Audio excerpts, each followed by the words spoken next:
Hey guys, welcome to the first episode of Early Stoppage, the soon-to-be #1 MMA podcast on all of YouTube. I'm Brian, this is Troy. Today we're going to be breaking down UFC 265, Derek Lewis versus Cyril Gane. All right, highlighting this UFC 265 pay-per-view event, we've got the interim heavyweight championship of the world, Cyril Gane versus Derek Lewis. We've got Cyril Gane, the former training partner under Fernand Lopez, with Francis Ngannou, who does feel confident in his skills against Derek Lewis, and Francis Ngannou, yet I mention. But right off the bat, breaking this down, you know that Cyril Gane has athleticism that we've never seen in this weight division before. And his striking acumen is unlike anything we've seen in these higher weight classes. You don't usually see guys that can throw more than body kicks and low leg kicks at heavyweight. And if you're seeing those, you'll be lucky if you're honest. You're seeing inverted question mark kicks. You're seeing teeps to the body. You're seeing side kicks, switching out of both stances. Great fluid movement. Also possesses a sneaky wrestling game with some submission skills on the mat. But ultimately, I don't think Cyril Gane's trying to roll those dice and end up on the wrong side of a scramble with Derek Lewis, because submission game is completely different when you're getting punched in the face, and that man on top of you, you don't want that. Ultimately, I think Cyril Gane is just going to efficiently manage his distance and take care of Derek Lewis and probably finish him in the second or third round with a kick to the body, because we all know it's no secret Derek Lewis has been weak to the body. He's lost to JDS, yet among other fighters. He slows down a lot and he really winces, although that usually is a way that he lulls and baits fighters into a war. He also really does get hurt to the body. But I can't advise anyone throwing up minus 350 for Cyril Gane, as confident as I am. Try to get some big plus money on him getting a TKO or a second round or third round finish. Do some sprinkles there, because there's basically no way to get value out of this fight, even though I'm very confident in Cyril Gane's skill set. Troy, I agree with you that I think Cyril Gane's going to win, but I want to take a step back and just address what everyone's thinking. I hate that this is for an interim title fight. I think they really should get rid of the interim belts. Like, the winner, it's all it really does is say that the winner's fighting Francis, but I think that they should have kind of left that unwritten instead of making this for a belt. But obviously you got to sell tickets somehow. So as you were saying, I think Cyril Gane's clearly the better all-around fighter, better technically at striking, better ground game, better jiu-jitsu. He's 9-0 in MMA, 6-0 since he's been in the UFC. Troy over here has been saying that this guy's going to be the heavyweight champ for the past 2 years since he fought Tanner Boser. So I really do think that if Gane wins, he can beat Ngannou. I personally don't think Derek Lewis will beat Ngannou again. Obviously, he beat him in the first fight, but that was one of the worst fights in UFC of all time. So I really think the way this fight goes is that Gane's going to use his jabs, his push kicks, and really try to keep Lewis at a distance and stay away from the heavy knockout power he has. But obviously, as we've seen time and time again, every fight that Derek Lewis is supposed to lose, he somehow comes out with a crazy shot and knocks his opponent out. With that being said, I don't feel comfortable betting on Lewis for this fight, but I also wouldn't take Gane at those odds. So I'm gonna stay away from this fight, but I'm hoping for an interesting fight. Lewis promised that it was going to be fun and interesting, and it's not going to just be a boring one. So let's see. I'm rooting for Lewis, but I definitely do think Gane will win. And if Lewis wins, we'll have another nice, fun post-fight interview. So let's move on to the Jose Aldo versus Pedro Munoz fight, which is the co-main event of the evening. This fight is at 135. Obviously, Jose Aldo is one of the best of all time at 145. And I really do think that this fight could be fight of the night. I see both of these guys throwing a high volume of fights back and forth. It's going to be a total war. We saw Jose Aldo bounce back and defeat Marlon Vera after 3 straight losses, so he's looking to keep the ball rolling. Clearly, he's shown that he's not out yet and still has what it takes to win. Munoz is looking for this win because with another few wins over big names like Jose Aldo, he could eventually be in contention for a title fight. I think that if this were a 5-round fight, that Munoz would have the advantage and that Aldo would gas out. However, this is a 3-round, so I really do see that this being a war back and forth, and I think Aldo's going to put the pressure on early. I wouldn't be surprised if Aldo wins the first 2 rounds, loses the third, but holds on and takes this 2 rounds to 1. I'm taking Aldo by decision. What do you think, Troy? Well, right off the bat, I think people always assume that Jose Aldo is actually older than he is. May I remind you, Brian, both of these fighters are actually the same age. They're both 33 years old. And people always assume Jose Aldo's older because he's so credentialed throughout his career in the WEC before they merged with the UFC. And Jose Aldo's been a long-reigning champion at 145 pounds and has a great resume. But I also think that war of attrition that he can go through in this fight, especially in 3 rounds, that I think his crisp Muay Thai and abandonment of the low leg kicks that everyone loved to see, I really think he's, for power, size, and speed, he's going to have Munoz completely outmatched. And everyone knows that Jose Aldo has some of the best takedown defense that the UFC has seen in the lower weight classes. I'm not saying Pedro Munoz is a scrub. I think he's the epitome of a gatekeeper to the top 10. He has a great win over Cody Garbrandt. He's beaten Jimmy Rivera in his last fight. He's a great guy. He's well-rounded. He's got a great submission game, training in South Florida. But you know what? I really think the King of Rio is going to come out here and get this done. I'm honestly going to take Jose Aldo by second round KO. Wow, I like that take. Yeah, and moving on to the next fight of the night, we've got Michael the Maverick Chiesa versus Vicente the Silent Assassin Luque at 170 pounds. This is the first pick'em fight of the night, minus 110 each way. Initially, when I thought about this fight, I was all over Vicente Luque because I was thinking, every fight starts on the feet. There's such a large discrepancy in striking skill. But you know what? There's a problem with that. Michael Chiesa is towering over Vicente Luque. Michael Chiesa is allegedly listed at 6'1". He looks like he's about 6'2". He, facing off with Vicente Luque today, he looked enormous. And the one thing that I really admire about Michael Chiesa's game is his offensive wrestling and grinding mentality. And as trained in jiu-jitsu myself, I know that having the ace of spades with good grinding wrestling and being able to win a war of attrition can neutralize someone that's more skilled in submissions than you because of the heavy top pressure. And yes, Michael Chiesa had a great win versus Neil Magny, and he had some iffy moments on the feet when he was up against the cage and he couldn't get stuff down, and Neil Magny looked good at range before he got in the clinch up against the cage. But with that being said, I think Michael Chiesa is actually going to come out here and absolutely just eviscerate Luque, surprisingly, and I think he's going to get an early first or second round sub because he's really filled out to this weight class at 170 pounds. When he was at 155, yes, he was huge. He beat Ali Quinta in the tough final. This guy has great wins. He's only lost to high-level competition. But all of his losses are to guys at 155 pounds that didn't have to cut 35 pounds, and he gassed out and ended up losing. Michael Chiesa is even destroying people at 170 pounds. So I think if this guy's cutting from 188 pounds and being able to rehydrate this little and not as much as he had to back in the day, this guy is just going to be an even bigger and better version of himself. And since his cardio and endurance isn't compromised by this gigantic weight cut anymore, you're just going to see bigger and better things. You're seeing Michael Chiesa in UFC commercials with Justin Gaethje. They're getting the marketing machine behind this guy. He's on the desk as an analyst. He's likable. He's a great fighter. And Vicente Luque on top of that, his wins and losses haven't aged well. Brian Barberena got eviscerated by Jason Witt, who most people thought isn't even UFC caliber the other day. No one blames Vicente Luque for losing for Stephen Thompson. But you know what? 20-7, you're almost at that double digits on the losses side, and you're a journeyman. I hate to say it, but his wins in the top 15 aren't that high merit. He's got 2 wins over Nico Price and Tyron Woodley, who are both on their way out and not trending upwards, and they don't seem to age well for me, and that's why I'm taking Michael Chiesa by submission. Troy, I agree with you taking Chiesa. Originally, I kept going back and forth between these two guys.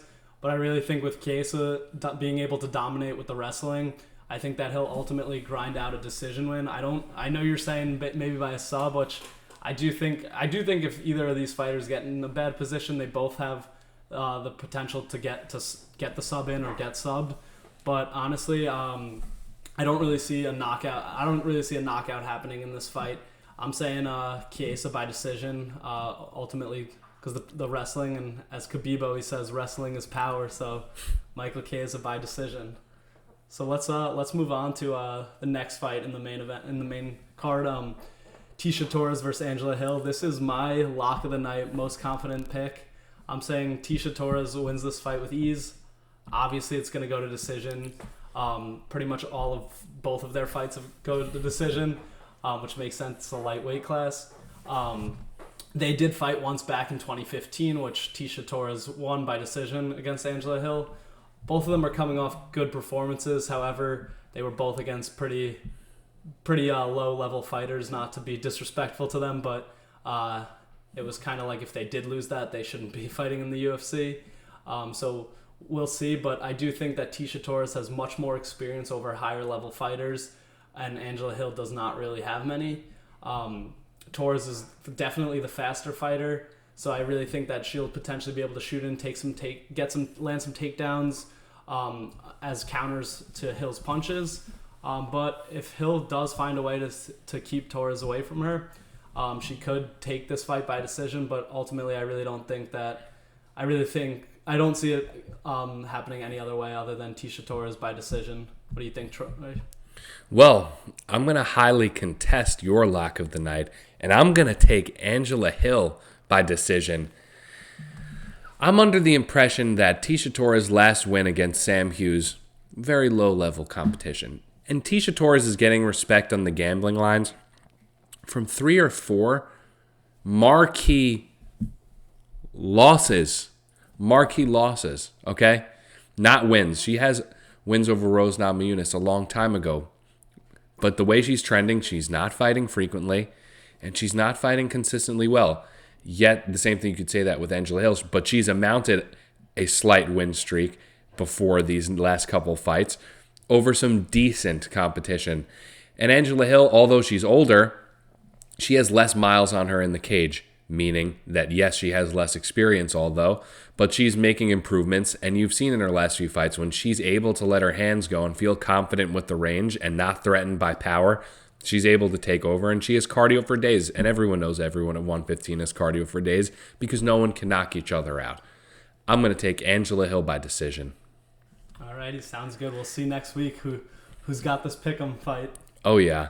And going into the last fight of the main card at 135 pounds in the bantamweight division, we've got Song Yadong fighting out of Team Alpha Male, and we've also got Casey Kenny training out of the MMA lab. Song Yadong has a deceiving record, and if you guys are not watching fights and you're wiki capping, you guys are going to fall into a trap, because you look at these guys' last few fights, and between me and you, he lost to Marlon Vera, and the draw against Cody Stamann, he lost. So in my mind, this man's on a 3-fight losing streak. And normally, you expect these guys out of Alpha Male to have fantastic takedown defense, an ace of spades guillotine to bail them out. Wild men. But you know what happened against Marlon Vera? Down the stretch in the second and third round, didn't have the volume. He still had some power, but Marlon Vera was putting his hands all over him. What happened with Cody Stamann? Those Alpha Male takedown defense drills didn't seem to be working. Song Yadong, in my opinion, seems like he's losing confidence. He's losing to guys that are not ranked or on the very low end of being ranked in the 135-pound division. And that doesn't offer anything to me that he's going to move forward and beat a guy like Casey Kenny, who just had a fight that was pretty close with Dominic Cruz. He's beaten Ray Borg, a very high-level opponent, although coming up from a lower weight class. He's missed weight in that fight, Ray Borg, and this guy consistently performs. He's got a good wrestling background. He can always go to that. And my thing is, yes, Song Yadong's a problem in the first round and a half when he's explosive and he's got real power. But what happens when Casey Kenny's all over you, holding you up against the cage? Little hammer fists, elbows in close. Not a ton of damage, but that stuff slowly adds up. And when you win rounds, not exchanges, you win fights. And that's why I'm going to take Casey Kenny by decision. I think he's going to grind this one out. You're probably going to see the classic 29-28 Song Yadong win the first round and blow it down the stretch like we've seen in the past. Don't be surprised if it happens again. We've got Casey Kenny and Song Yadong at good odds. You know what? You could even get better odds if you sprinkle that decision in there. Go for it, guys. Yeah, I think something to take into account too is Song Yadong's only 23, where Kenny is 30. And Kenny, I think, will have more experience in this fight. He's been in the UFC a lot longer, and he's faced a lot higher level opponents. The big thing that I think back to is that fight against Casey Kenny's last fight against Dominic Cruz. Obviously, he did lose, and there are no moral victories in this sport. But it was a split decision win for Dominic Cruz. It showed that Casey Kenny can handle someone as good as Dominic Cruz, probably the best of all time in this division. So I really do think this will be a good fight, potentially, like you were saying, going decision. But honestly, I'm taking Kenny by submission in this. I think he has the advantage in jiu-jitsu, and if this goes to the ground at all, I think he ultimately will sub Song Yadong. Well, it seems like you respect Dominic Cruz's skills in the octagon, but I respect his skills in the commentating booth a little bit less. And earlier you mentioned that you had your lock of the night as Tecia Torres over Angela Hill. My lock of the night lies within a featured prelim at 125 pounds of Manel Kopp versus O'Day Osborne. We've got O'Day Osborne making his debut at 125 pounds, coming off a knockout win in the first round versus 125-pounder Jerome Rivera, who's on a huge losing streak, and to my knowledge isn't cut yet, but will be. And also, the fight before that, O'Day Osborne got tapped out in the first round by Brian Boom Kelleher. So, the way he's trending, not looking good to me. And also, remembering his Contender Series fight live, he got put in his back in a bad situation and got I won't say a Hail Mary, but he threw an arm bar up off his back from guard and got a submission in the first round and got a UFC contract. And that, to me, that unawareness of the takedown, and the same thing that happened with Brian, just shooting in there for a takedown when you know that this guy has one of the best guillotines at 135 pounds with the 10th Planet Jiu-Jitsu. I see this in the gym every day. That's my dude, Brian. You can't be shooting single legs with your head on the outside against Brian. And that's facts. You're going to get submitted in the first round when you make critical mistakes. Having a low fight IQ and doing stuff like that against lower levels of competition, that just shows to me Manel Kopp's moving forward, and it's going to be a big fight for him because, in my opinion, versus Mateus Nicolau in his last fight, I think he got robbed. And I think in his first fight versus Alejandro Pantoja, a clear top 5 contender in the division, it was a little too much. But Brian, that was also Manel Kopp's first fight that he's ever had where he hasn't worn shoes. Because in Rizin, you're allowed to wear tennis shoes when you fight. So Manel Kopp's sweaty feet are sliding all over the octagon, and that was his excuse. Okay, weird excuse. Made a good account of himself. Didn't push for the finish. I don't think he won, but he fought pretty well. His second fight, he came out against Nicolau, and he taped up his sweaty-ass feet so he didn't slip around, and he started piecing this guy up on all the exchanges in the feet. And just because he got held up against the cage, and there were not many strikes being thrown on the ground and not many submission attempts, and that's how you have to gauge fights, danger and damage done. I think Manel Kopp's strikes were worth more in that fight, and he got robbed. I think O'Day Osborne's going to have a tough cut down to 125 pounds. He's a not huge 135er, but 5'8", going into 125 pounds. That's huge. You see Jerome Rivera's about an inch or two taller than that, and he's really skinny, and he just got front choked by Zalgas Zumagulov 2 weeks ago. So with that being said, if your marquee win in the UFC is over Jerome Rivera and you're going against Manel Kopp, the former Rizin champion who has higher level of competition, although he's winless in the UFC, I'm just going to have to take Manel Kopp by knockout because I think this weight cut's going to compromise O'Day's durability and endurance, and I think Manel's going to get him out there and actually try to push for the finish this time. His training at AKA and his tenacity, I think, is going to be the level up. He also left first-round management to go to Dominance MMA with Ali Abdelaziz. And you know what, Brian? Ali Abdelaziz gets his fighters great fights. So, there you go. I agree with what you're saying, Troy. I really think that Kop's hungry. He's coming out. He's trying to get his first UFC win. However, I don't know if I agree about knockout. I'm saying Kop by decision for basically all the same reasons you're saying. I don't see this fight ending in a knockout. Just being 125 pounders, they tend not to throw as hard. But I wouldn't be surprised. He's hungry. He's ready for this. I could definitely see the knockout happening. Oh yeah, and moving into another great featured prelim, the curtain jerker for the pay-per-view, we've got Rafael Fiziev, the striking coach of Tiger Muay Thai, versus Bobby King Green, who's coming off a close loss to Thiago Moises, and who, in my opinion, I thought he won and could have been advancing his win streak.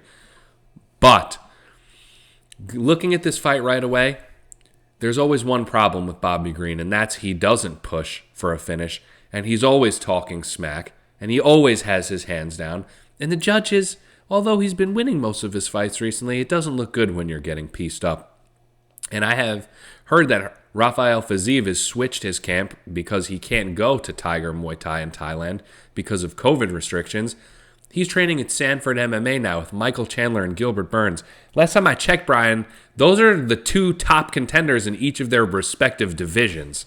So if that's not a step up in training partners, I don't know what is. And I know Henry Hooft is a genius with the kickboxing from the Dutch style that he's implementing with Rafael. So I think this one is going to be the fight of the night.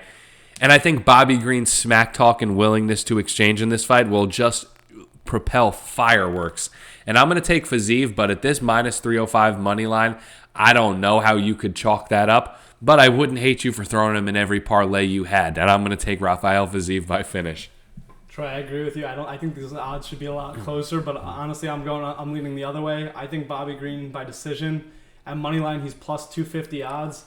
I just think that Fiziev definitely is better as a striker, but Bobby Green has a lot more experience in the cage. I think he has more well-rounded MMA experience, and I really do think that he could grind out a decision. It might be a scrappy one.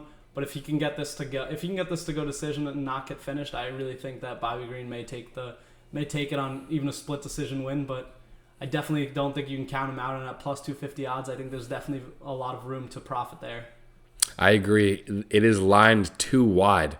But looking forward to one more featured prelim that I love that I think could be the performance of the night. And I'm also just going to cue it up as the prop of the night. We've got Alonzo Menifield versus Ed Shortfuse Herman.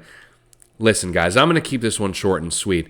Ed Herman's 40 years old. You don't want to be betting on 40-year-old guys at 205 pounds. Alonzo Menifield, although at a height and reach disadvantage by 1 inch apiece, he's so much quicker. He's so much more powerful. He's so much more explosive. He learned his vet lessons versus OSP and Devin Clark. He got slept. He got grinded out. He got a comeback win versus Fabio Charant, although he took it on a week notice. Former LFA champ. Pretty credible. But I'll tell you right now, you could probably get around even money for Alonzo Menifield by TKO or KO because this guy's minus 250 right now. And I'm telling you, Ed Herman was supposed to fight Alonzo Menifield 3 weeks ago, and the only reason why that didn't happen is because Ed Herman found out there weren't fans. So Ed Herman told Dana White to fuck off and move him to a fight where there's fans, and that's why they're fighting here. I think that could give Ed Herman some sort of advantage, but definitely not enough to finish or survive the onslaught from a young prospect like Alonzo Menifield. Yeah, Troy, Ed Herman is a veteran fighter. He's a very emotional fighter, like you were saying. He fights off the fans. However, I don't see this fight going far. I think Menifield's coming off a great win with the Von Flue choke over Fabio Charant. I really think this is going to be a first-round KO. Maybe if Herman survives and gets to the second round, an early second-round KO. I honestly think my most confident pick in this is taking the under, just because I'm not sure if he'll last a round or two, but I definitely don't see him lasting past a few minutes into the second round. Oh, yeah, and that wrapped things up for our analysis and our breakdown, guys. I hope you guys really enjoyed it. Drop a comment below with your parlay of the week and what you think of our guys' picks. Drop a subscription. Drop a like. Thank you guys for watching and have a good one. Enjoy the card Saturday. Enjoy, and we want you to vote who's going to win, Tisha Torres or Angela Hill. That's our big bet of the week against each other. Yeah. Have a good one, guys.